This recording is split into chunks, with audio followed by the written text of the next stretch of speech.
Así suena la DM200 sin escape. Nada más le dejamos este de aquí. A muchos les gusta el ruido, a unos no. Pero por si querían saber cómo suena, así está. Dale unos llegues.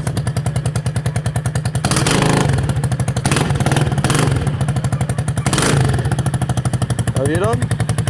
Ahorita le vamos a poner el escape y a ver qué tal suena.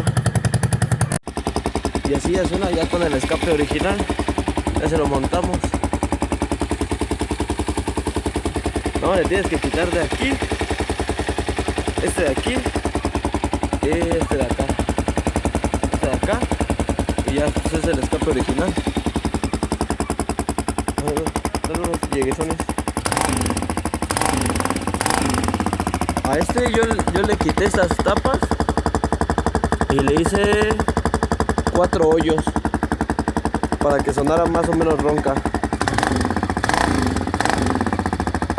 Y así ya suena con el escape, pero lo agujereamos con un taladro. Le hicimos 4 hoyos nada más.